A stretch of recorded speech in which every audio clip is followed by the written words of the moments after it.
ዛሬ ቅዳሜ የካቲት 21 ቀን 2018 ዓ.ም የዓለም ፖለቲካ አዲስ ምዕራፍ ውስጥ ገብቷል።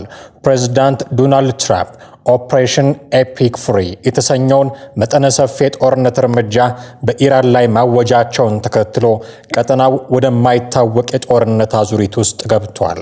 ይህ ዘመቻ ከቀደሙት የአየር ድብደባዎች ለየት የሚያደርጉትና ለቀጠናው ያላቸው ትርጉም በስፋት እየተዳሰሰ ነው። የዚህ ዘመቻ ዋነኛ ዓላማ የኢራንን የኒውክሌር ተቋማት ማውደም ብቻ አይደለም። ፕሬዝዳንት ትራምፕ ባስተላለፉት መልእክት የኢራን ሕዝብ መንግስታቸውን ተረከቡ ማለታቸው አሜሪካ አሁን የምትከተለው ፖሊሲ በቴህራን ያለውን ሃይማኖታዊ ስርዓት እስከ መቀየር የዘለቀ መሆኑን ያሳያል። ይህ ደግሞ በኢራን ውስጥ ካለው ህዝባዊ ተቃውሞ ጋር ተዳምሮ ሀገሪቱን ወደ ከፍተኛ የእርስ በርስ ግጭት ሊገፋት እንደሚችልም ይገመታል። አሜሪካ ይህን ዘመቻ የምታካሂደው ከእስራኤል ጋር በጋራ ሆና ሲሆን እስራኤል ዘመቻውን የአንበሳ ግሳት ስትል ሰይመዋለች። ጥቃቱ በቴህራን ኢስፋሃንና ሌሎች ዋና ዋና ከተሞች ላይ ያነጣጠረ ሲሆን የሚከተሉትን ግቦች የሚያካተተ ነው። የኢራንን የሚሳኤል ኢንዱስትሪ ሙሉ በሙሉ ማውደም፣ የባህር ኃይልና የአየር ኃይል አቅሟን ማዳከም፣ የአብዮታዊ ዘበኛ አመራሮችንና መሰረተ ልማቶችን ማጥቃት። ጦርነቱ መጀመሩን ተከትሎ ኢራን ወዲያውኑ ወደ እስራኤል፣ ባህሬን፣ ኳታርና የተባበሩት አረብ ኤሜሬትስ የሚሳኤል አጸፋ ሰንዝራለች። ይህ ደግሞ ግጭቱ በሁለቱ ሀገራት መካከል ብቻ የሚቀጥል ሳይሆን መላውን የፋርስ ባህረ ሰላጤ ሀገራትን ሊያካትት እንደሚችል ማሳያ ነው። በተለይ በባህሬንና በኳታር የሚገኙ የአሜሪካ የጦር ሰፈሮች ኢላማ መደረጋቸው አሜሪካ በጦርነት ውስጥ ያላትን ተሳትፎ ይበልጥ እንድታጠነክር ያደርጋታል። አሜሪካ በአሁኑ ሰዓት እየተገበረች ያለችው ሜጀር ኮምባክት ኦፕሬሽን ቀደም ሲል ከነበሩት የተገደቡ ጥቃቶች ወጥቶ የኢራንን ወታደራዊ አቅም ሙሉ በሙሉ ለማንበርከክ የታለመ ነው። ሆኖም ይህ እርምጃ በዓለም አቀፍ የነዳጅ ዋጋ ላይ ከሚፈጥረው ቀውስ ባለፈ በመካከለኛው ምስራቅ ለአስርተ ዓመታት የማይረግብ የሰላም እጦት ሊያመጣ እንደሚችል የፖለቲካ ተንታኞች ስጋታቸውን እየገለጹ ነው። ኢራን ዓለም አይቷቸው የማያውቁ አዳዲስና ዘመናዊ የጦር መሳሪያዎችን ይፋ ታደርጋለች ብለዋል የኢራን አብዮታዊ ዘበኛ ከፍተኛ አማካሪ ጀነራል ኢብራሂም ጃባሪ። በመካከለኛው ምስራቅ ያለው ውጥረት ወደ ለየለት ጦርነት ተሸጋግሯል። የኢራን አብዮታዊ ዘበኛ ከፍተኛ አማካሪ የሆኑት ጀነራል ኢብራሂም ጃባሪ ዛሬ ለዶናልድ ትራምፕ በሰጡት ጠንካራ ምላሽ ኢራን እስካሁን የተጠቀመችው ካሮጌው የሚሳኤል ክምችቷ ላይ መሆኑን ገልጸዋል። ጀነራል ጃባሪ ትራምፕ ማወቅ ያለባቸው ዛሬ የተኮስናቸው ሚሳኤሎች ከመጋዘናችን የኋላ ክፍል የነበሩ አሮጌ ናቸው ብለዋል። ኢራን በቅርቡ ዓለም አይቷቸው የማያውቁ አዳዲስና ዘመናዊ የጦር መሳሪያዎችን ይፋ እንደምታደርግም ዝተዋል። ኢራን ለሁለት ተከታታይ ዓመታት በየቀኑ ሚሳኤል ብትተኩስ እንኳን የማያልቅ ክምችት እንዳላት ጀነራሉ ተናግረዋል። ኢራን ይፋ ያደረገችው ኦፕሬሽን አልቫድ አልሳዲቅ 4 እውነተኛ ቃል ኪዳን 4 ማለት ነው። ዛሬ የካቲት 21 ቀን 2018 ዓ.ም የኢራን መንግስታዊ ቴሌቪዥን ይፋ ያደረገው ኦፕሬሽን አልቫድ አልሳዲቅ 4 በከፍተኛ ፍጥነት እየተቀያየረ ያለና ቀጠናዊ ጦርነት የመቀስቀስ ዕድሉ ከፍተኛ የሆነ ወታደራዊ እርምጃ ነው። የኢራን እስላማዊ አብዮት ዘበኛ እውነተኛው ቃል ኪዳን 4 በሚል የሰየመውን መጠነ ሰፊ ወታደራዊ ኦፕሬሽን በአሜሪካ የጦር ሰፈሮች ላይ መጀመሩን አስታውቀዋል። ይህ ጥቃት የተሰነዘረው ዛሬ ማለዳ አሜሪካና እስራኤል በኢራን ላይ የፈጸሙትን የአየር ጥቃት ተከትሎ የተወሰደ የአጸፋ እርምጃ መሆኑም ተገልጿል። ኦፕሬሽኑ ኢራን ይህንን ጥቃት የጀመረችው እስራኤልና አሜሪካ በኢራን የኒውክሌርና የሚሳኤል ጣቢያዎች ላይ ለሰነዘሩት ጥቃት አጸፋ ለመስጠት የታለመ ነው። እንደ ኢራን መንግስት ገለጻ ጥቃቱ ያነጣጠረው በሁለት ዋና ዋና ዘርፎች ላይ ነው። በእስራኤል ግዛት ላይ ከፍተኛ ቁጥር ያላቸው ሚሳኤሎችና ድሮኖች ወደ እስራኤል መተኮሳቸው ተዘግቧል። በአረብ ሀገራት በሚገኙ የአሜሪካ የጦር ሰፈሮች ላይ ጥቃቱ ከዚህ ቀደም ከነበሩት በተለየ መልኩ የአሜሪካ ጦር በሚገኝባቸው የአረብ ሀገራት ዩናይትድ አረብ ኤሚሬትስ፣ ኳታር፣ ባህሬንና ኩዌት ላይ ያነጣጠረ ነው። የኢራን አብዮታዊ ዘበኛ የሚከተሉትን ስትራቴጂካዊ ቦታዎች መምታቱንም አስታውቋል። አልዳፍራ የጦር ሰፈር ነው ዩናይትድ አረብ ኤሚሬትስ ውስጥ የሚገኝ። አቡዳቢ አቅራቢያ የሚገኘው ይህ የአሜሪካ የጦር ሰፈር ዋና ኢላማ ነበረ። በደረሰው የሚሳኤል ስብርባሪ በአቡዳቢ አንድ ሰው መሞቱ ተረጋግጧል። አልኡዴይድ ኳታር በመካከለኛው ምስራቅ ትልቁ የአሜሪካ የጦር ሰፈር የሚገኝበት ቦታ። ባህሬን 5ኛው የባህር ኃይል ክፍለ ጦር የአሜሪካ ባህር ኃይል ጠንካራ ይዞታ። ሃይፋና ቴልአቪቭ እስራኤል በእስራኤል የነዳጅ ማጣሪያዎችና ወታደራዊ ማዕከላት ላይ ጥቃት መመከሩም ተገልጧል። ፕሬዝዳንት ትራምፕ ከፍተኛ ወታደራዊ እርምጃ መጀመሩን ገልጸዋል።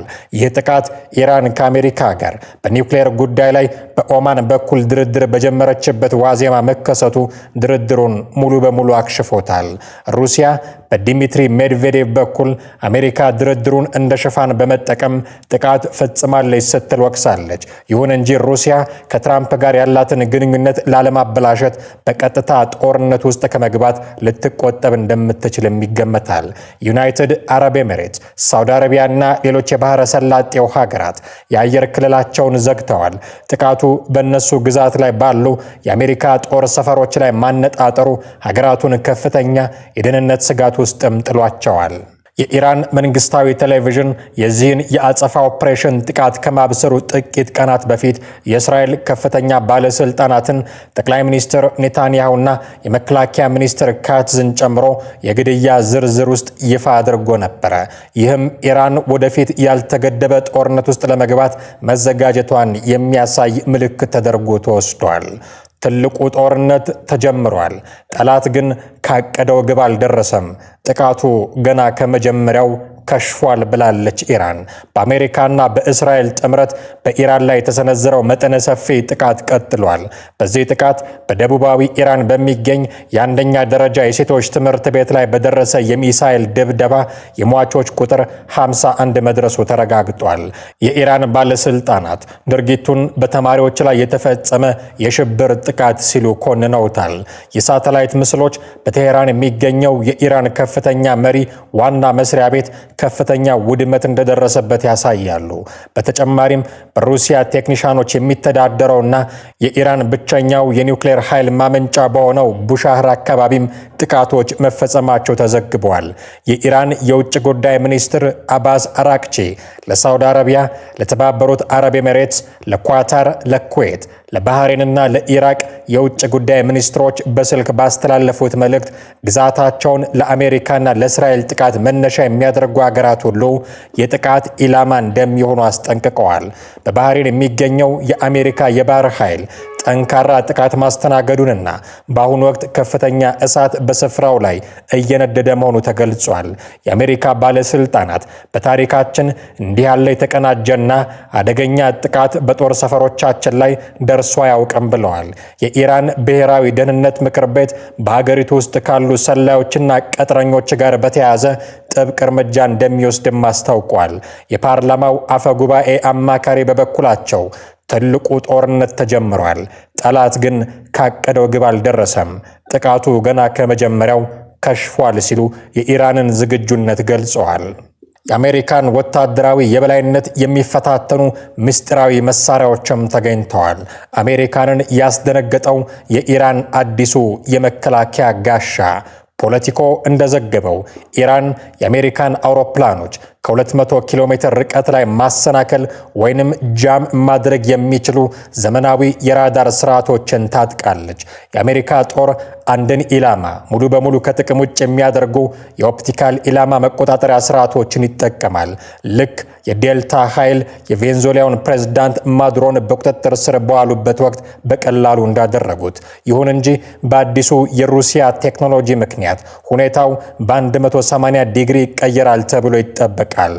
ሞስክቫ አንድ ራዳር የራሱን ቦታ የሚገልጽ ምልክት ሳይሰጥ እስከ 400 ኪሎ ሜትር ርቀት ላይ ያሉ ማንኛውንም የአየር ላይ ኢላማዎችን ወይንም ክሩዝ ሚሳይሎችንና ስውር አውሮፕላኖችን ጨምሮ መለየትና መከታተል የሚችል ዘመናዊና ተንቀሳቃሽ የሩሲያ የኤሌክትሮኒክስ ጦርነትና የራዳር መረጃ ስርዓት ነው። የጠላትን የሬዲዮ ሞገድ በመተንተን መረጃውን ለአየር መከላከያ ስርዓቶች ማስተላለፍ ይችላል። ከራሱ ካፎር የተባለው ስርዓት አውሮፕላኖች፣ የስለላ ራዳሮች፣ ድሮኖችና ዝቅተኛ ምህዋር ላይ ያሉ የስለላ ሳተላይቶችን እስከ 300 ኪሎ ሜትር ርቀት ላይ በማሰናከልና ከጥቅም ውጭ በማድረግ ረገድ የተራቀቀ ዘርፈ ብዙ የሩሲያ የኤሌክትሮኒክስ ጦርነት መድረክ ነው። ይህ ስርዓት በአራት ዘንግ ባለው የጭነት መኪና ላይ የተገጠመ ነው። የኢራን ሚሳኤሎችን በማሰናከል ሁኔታዎች ውስጥ እንኳ በአካባቢው ያሉ አብዛኞቹን ወታደራዊ ካምፖች የመምታት አቅም አላቸው። ይህም ቴክኖሎጂውን ለማጥናት ኮሚቴዎችን ያቋቋሙትን ነገር ግን ሊረዱት ያልቻሉትን አሜሪካውያንን አስገርሟል። ይህ ሁሉ ገና የቻይናን ቴክኖሎጂና አሜሪካና ዓለምን የሚያስደንቁ ድንገተኛ ነገሮች ከግምት ውስጥ ሳይገቡ ነው። ኢራን በታሪኳ ለመጀመሪያ ጊዜ በሳውዲ አረቢያ፣ በተባበሩት አረብ ኤሚሬትስ፣ በኩዌት፣ በጆርዳን፣ በባህሬንና በኳታር ላይ በአንድ ቀን ውስጥ ጥቃት የሰነዘረች የመጀመሪያዋ ሀገር ሆናለች። ይህ የሆነው ዛሬ የካቲት 21 ቀን 2018 ዓመተ ምህረት ነው። የኢራን አብዮታዊ ዘብ አሜሪካና እስራኤል በኢራን ላይ ለሰነዘሩት ጥቃት አጸፋ ለመመለስ በሀገራቱ በሚገኙ የአሜሪካ የጦር ሰፈሮች ላይ ፈጸመው የሚሳኤል ጥቃት ነው። ሳውዲ ጥቃቱን ማውገዟ ተዘግቧል። የተባበሩት አረብ ኤሚሬትስ የመከላከያ ሰራዊት አዲስ የተተኮሱ የኢራን ሚሳኤሎችን በተሳካ ሁኔታ መጥቶ ማክሸፉን አስታውቋል። ኤሚሬትስና ሳውዲ በክልሉ አለመረጋጋት ዙሪያ በስልክ መምከራቸውም ተሰምቷል። የተባበሩት አረብ ኤሚሬትስ ፕሬዝዳንት ሼክ መሐመድ ቢን ዛይድ እና የሳውዲ አረቢያ አልጋውራሽ መሐመድ ቢን ሰልማን ባደረጉት የስልክ ንግግር በሁለቱ ሀገራት መካከል ያለውን ጥልቅ የወንድማማችነት ግንኙነት ገምግመዋል። መሪዎቹ አሁን ያለውን የክልሉን አለመረጋጋት ለመቀነስና ሰላምን ለማስፈን በሚደረጉ ጥረቶች ዙሪያ በስፋት የተወያዩ ሲሆን የጋራ ጥቅሞችን የሚያስከብሩ ስልታዊ አጋርነቶችን ይበልጥ ለማጠናከርም መክረዋል። ይህ አስደንጋጭ ዓለምን ያስፈራ ጦርነት ሲጀመር የተለያዩ ተቋማት መግለጫዎችን እያወጡ ነው።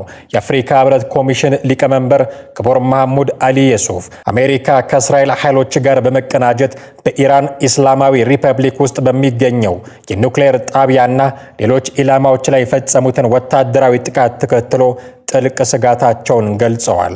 ክቡር መሐሙድ አሊ የሱፍ ሁሉም ወገኖች ራሳቸውን እንዲገዙ፣ ውጥረቱ በአስቸኳይ እንዲረግብና ቀጣይነት ያለው ውይይት እንዲደረግም ጥሪ አቅርበዋል። በተጨማሪም ዓለም አቀፍ ሰላምና ደህንነትን ለመጠበቅ ሁሉም ወገኖች በዓለም አቀፍ ህግጋትና በተባበሩት መንግስታት ቻርተር መሰረት እንዲንቀሳቀሱም አጽንኦት ሰጥተዋል።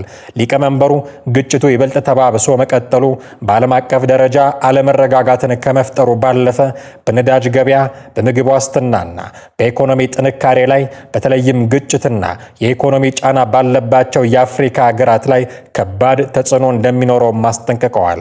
ሁኔታው ይበልጥ እንዳይበላሽና በህግ ላይ የተመሰረተው ዓለም አቀፍ ስርዓት እንዳይናጋ የሚመለከታቸው አካላት ሁሉ በኦማን ሱልጣኔት አሰልጣኝነት የሚከናወኑ የዲፕሎማሲያዊ ጥረቶችን ጨምሮ ለውይይት ቅድሚያ እንዲሰጡም አሳስበዋል።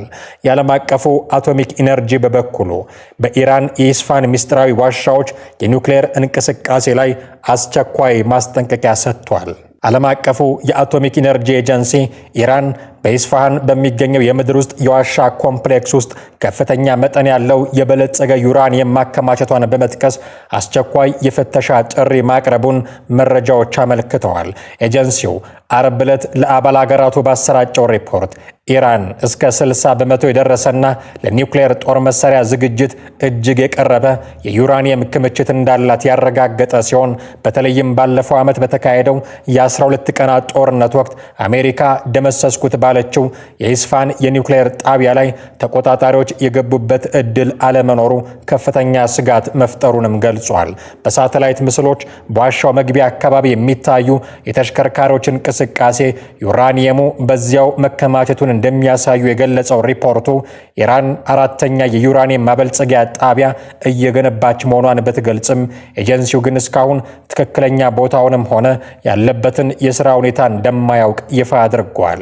ይህም መግለጫ የወጣው በኦማን አሰልጣኝነት በጄኔቫ ሲካሄድ የነበረው የአሜሪካና የኢራን የተዘዋዋሪ ድርድር ያለ ስምምነት መጠናቀቁን ተከትሎ ነው። ዶክተር ቴዎድሮስ አድሃኖም በመካከለኛው ምስራቅ እየተባባሰ ባለው ግጭት ዙሪያ አስቸኳይ መልእክት አስተላልፈዋል። የዓለም ጤና ድርጅት ዋና ዳይሬክተር ዶክተር ቴዎድሮስ አድሃኖም ዛሬ በመካከለኛው ምስራቅ እየተከሰተ ባለው አስከፊ የጦርነት ሁኔታ ዙሪያ ያላቸውን ጥልቅ ስጋት በይፋዊ የማህበራዊ ትስስር ገጻቸው ላይ ገልጸዋል። ዳይሬክተሩ ዶክተር ቴዎድሮስ አድሃኖም በግጭቱ መሃል ላሉ ንጹሃን ዜጎች ያላቸውን አጋርነት በመግለጽ ማንኛውም ሰው ያለ ጥቃት ስጋት የመኖር መብት እንዳለው አሳስበዋል። የዓለም መሪዎች ከጥፋት መንገድ ይልቅ አስቸጋሪውን የውይይት መንገድ እንዲመርጡ በጽኑ ጠይቀዋል። ዓለም በትዕግስት እየተከታተለች መሆኑን በመጥቀስ ከመሳሪያ ይልቅ ጥበብ እንዲቀድም ተማጽነዋል። ዶክተር ቴዎድሮስ መልእክታቸውንም የደመደሙት ሰላም ከሁሉ የተሻለ መድኃኒት ነው በሚል መሪ ቃል ነው። ዳይሬክተሩ ይህንን ያሉት በእስራኤል በአሜሪካና በኢራን መካከል ያለው ጦርነት በከፍተኛ ሁኔታ በተባባሰበትና የአካባቢው ሀገራት የአየር ክልላቸውን በዘጉበት አስቸኳይ ወቅት ላይ ነው።